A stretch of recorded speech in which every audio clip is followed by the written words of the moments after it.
देखो बच्चे यहोवा का दिया हुआ भाग है। लेकिन पहले ट्रांसलेशन में जो हम लोग पढ़ते हैं वहां क्या लिखा हुआ, लड़के जो आप लोग पढ़ रहे हो। फिर हमारी तो बेटी का जन्मदिन है। जब हमारी बेटी का जन्मदिन है तो हम इस बात को कैसे समझेंगे।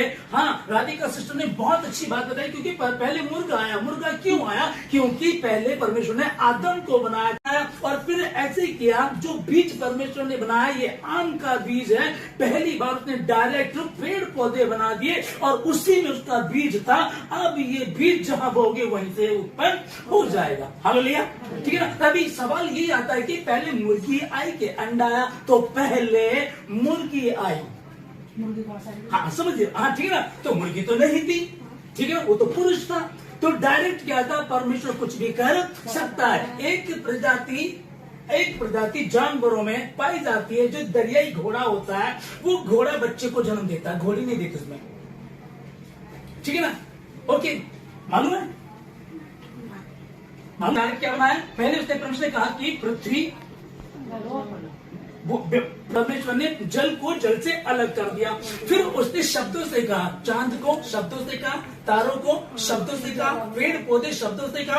पहली बार में डायरेक्ट पेड़ बन गए थे। लेकिन उसके बाद हम बीज बोते तब जाकर के, पहले वो पौधा होता, धीरे धीरे बढ़ता और एक दिन वो फलवंत हो जाता। उसी प्रकार से हम कहें कि दुनिया में सबसे पहले अंडा आया कि मुर्गी आई। तो ये कंफ्यूजन लोगों की बहुत ज्यादा। तो मेरी बाइबल जिसमें लिखा है कि परमेश्वर ने पहले आदम को बनाया, परमेश्वर ने पहले पेड़ पौधों को डायरेक्ट बना दिया और फिर उसी में जो फल आता उस फल में बीज है। आप आम खाते हैं, गुठली फेंक देते हैं और गुठली वही फिर से फलवंत, फिर से वो वही से पेड़ उग जाता, उस प्रकार से। तो आज का ये रहा। अभी हमारी बात चल रही कि बेटी का हमारे जन्मदिन है। यहाँ तो लिखा हम चिल्ड्रन कहें, बेबी कहें, लेकिन यहाँ लिखा है कि बच्चों को। हालेलुया। इफिसियों में भी जहाँ हम लोग पढ़ते हैं, इफिसियों पढ़े जरा। मुझे परमेश्वर यहाँ दिए ये इजराइल के लिए चिन्ह और चमत्कार है। आमीन।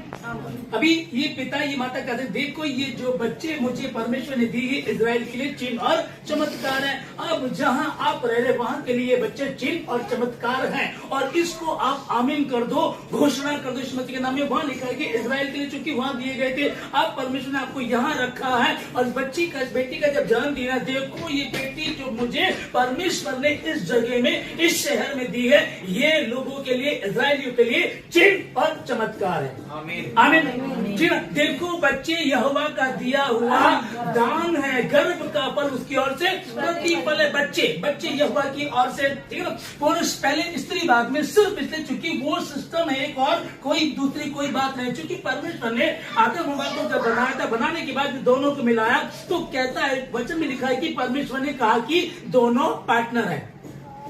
अर्धांगिनी लिखा पार्टनर है, लाइफ पार्टनर है। वो ये नहीं कि कोई छोटा कोई बड़ा। हाँ, क्योंकि पुरुष जो है वो परमेश्वर पहले परमेश्वर यीशु मसीह, फिर कौन? पुरुष आदम, उसके बाद स्त्री। हालेलुया। इसको हम थोड़ा सा ऐसे समझ सकते हैं। आगे एक बड़े भजन संहिता के लोगों को सुसमाचार प्रचार करो, ठीक है। सब जाति के लोगों को सुसमाचार प्रचार करो। यीशु मसीह आने वाला हमेशा गीत हम पढ़ते, उसमें सब जगह भविष्यवाणी होती रही कि यीशु मसीह उद्धार करता आएगा, उद्धार करता आएगा। ये चलता रहा और ये हमने भी किया है और बड़े दिन को भी हम सुनते ही हैं। ओके, लेकिन जब यीशु मसीह मरा और मर के जी उठा तो सबसे पहले प्रचार किसने किया? स्त्रियों ने किया। उन्होंने और स्वर्गदूत ने स्त्रियों को कहा, जाओ जाकर के उसके चेलों को बताओ और सबसे पहले पतरस को बताओ जाकर के कि यीशु मसीह जी उठा है। हालेलुया। ठीक। अब बात यह आती है कि जो ज्यादा परमेश्वर के भवन में स्त्रियां ज्यादा पाई जाती हैं। अरे ये तो औरतों का दिमाग ऐसे ही होता है, काम धंधे से बचना चाहती है, मंदिर में जाके बैठ जाती हैं, इनका तो यही है। लेकिन सच्चाई जो जानेंगे आप, बाइबल में क्या लिखा है कि और सबसे पहला सुसमाचार जो प्रचार किया वो कौन था? स्त्रियां थी। स्त्रियों ने सबसे ज्यादा बताया, देखो हम वहां गए थे और स्वर्गदूत ने हमको बताया कि वो जी उठा है। हालेलुया, है ना। जिस वचन को हम लोग यहाँ पढ़ रहे थे, भजन संहिता 144 का 12 में हम लोग पढ़ रहे हैं, हमारे पुत्र अपनी जवानी में पौधों के समान हैं और हमारी पुत्रियां महल के तराशे हुए कोने के खंभों के समान हैं।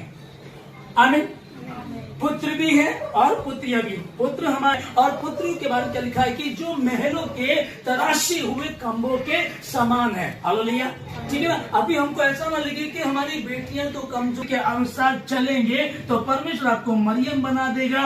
और जब हम एस्तर के विषय में पढ़ते हैं, एस्तर अनाथ थी, उसके माता पिता नहीं थे, वो गुलामी में ले जाए गए थे। उसके बाद भी जब एक मुसीबत उन पर पड़ी तो उसी ने ये निर्णय लिया था, इसी ने ये कहा जाओ जा करके बोल दो सब के सब 3 दिन का उपवास रखेंगे। ये एस्तर के द्वारा हुआ। हालेलुया, है ना। मरियम के द्वारा, मरियम कुंवारी थी। देखो परमेश्वर की योजना कैसे पूरी। एक कुंवारी गर्भवती होगी। अरे कुंवारी गर्भवती कैसे होगी? पर परमेश्वर की योजना थी। और बहुत सारी लड़कियां ये सोचती थी, इतिहास बताता है, बहुत सारी लड़कियों के दिमाग में ये होता था कि भैया मैं कुंवारी रहूं ताकि उद्धारकर्ता मेरे द्वारा जन्म ले। अब ये 30 साल की हुई, 40 की हुई, 50 की हुई, बुढ़िया हो गई, मर गई, कितनी लड़कियां ऐसे खत्म हो गई। और वो योजना किस पर आई? जो ईमानदार थी, पवित्र थी। क्योंकि जब स्वर्गदूत उसके पास आया तो उसने क्या कहा? मैं तो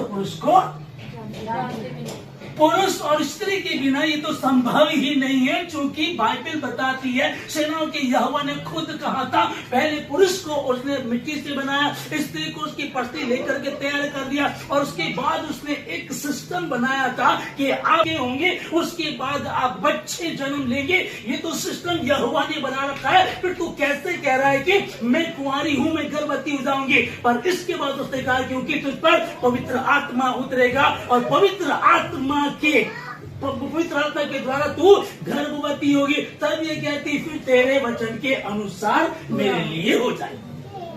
क्योंकि जिसने कानून बनाया वो कानून तोड़ सकता है, वो कानून चेंज कर सकता है। हमारे आदरणीय मोदी जी ने 500 का नोट, 1000 का नोट बंद करा दिया। क्यों रोक सका उनको? है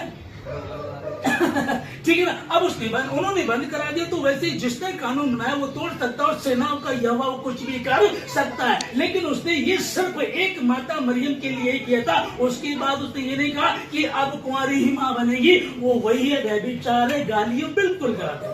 हालेलुया। इफिसियों 6 अध्याय का 1 से हम लोग पढ़ते हैं, उसको प्लीज आप देखिए एक मिनट के लिए। हे बालकों, प्रभु में अपने माता पिता के आज्ञाकारियों, ये पहली आज्ञा जिसके साथ प्रतिज्ञा भी है कि तू बहुत दिनों तक पृथ्वी पर जीवित रहे और तेरा भला हो। अब ये आशीष है। कई बार लगता है मेरा कारोबार नहीं बढ़ रहा, मेरी पत्नी नहीं सुन रही है, मेरा पति नहीं सुन रहा, हमारे बच्चे सही नहीं है, हमारा बिजनेस नहीं चल रहा है, हम बड़े टेंशन में रहते हैं। कारण उसका वही है, अपने अंदर झांक लो। वचन एक आईना, उसको देख लो, कहीं ना कहीं मैंने वचन में गलती की है। अरे यार हमारे बच्चे सुनते नहीं तो तुम भी अपने माता पिता की नहीं सुनते, तो तुमने उधर बोया, अब तुम इधर काट लो जा करके। और ये होना ही होना, इसको कोई टाल नहीं सकता। हाँ, यीशु मसीह का अनुग्रह इसको कर सकता है। अब जो मसीह में वो नई सृष्टि, पुरानी बातें बीत गई है। फिर वो यही कह रहे कि तुमने चाहे जैसे भी अपराध क्यों ना किए हो, आओ हम आपस में वाद विवाद करें। तुम्हारे अधर्म के काम चाहे लाल रंग के क्यों ना, वो हिम के समान श्वेत हो जाएंगे। आमीन। अनजाने में कहीं गलती हुई, आप वचन को पढ़ रहे थे, प्रार्थना कर रहे थे, संगति चल रही थी, आपकी संगति टूटी किसी कारण से। जब आप अपने माता पिता को आदर नहीं दे रहे तो आपको भी नहीं मिलेगा। यहाँ ये सिर्फ बच्चों की बात चल रही है, माता पिता की बात हम बाद में करेंगे। सिर्फ आधा वचन इसको शुरू में लेंगे। हे बालकों, अपने प्रभु में अपने माता पिता के आज्ञाकारियों। अब इसके साथ प्रतिज्ञा रूंगा भी है इसके साथ। हालेलुया। इसके साथ प्रतिज्ञा भी है कि तेरा भला तो बहुत दिन तक पृथ्वी पर जीवित रहे। तो परमेश्वर ने वो आशीष मुझे दिया, आपको दिया, लिख करके दे दिया। ना तो इसके दाएं मुड़ना और ना इसके बाएं मुड़ना। आज के बच्चे, आज की बेटियां, आज के बेटे अपने माता पिताओं को खून के आंसू रुला रहे हैं। कई बार तो माओ के मुंह से ये बात निकल जाती है, इस बच्चे को जन्म देने से अच्छा तो मैं बांझी ही रहती, इससे तो अच्छा ही था। क्योंकि हरकतें उनकी ऐसी हो गई है।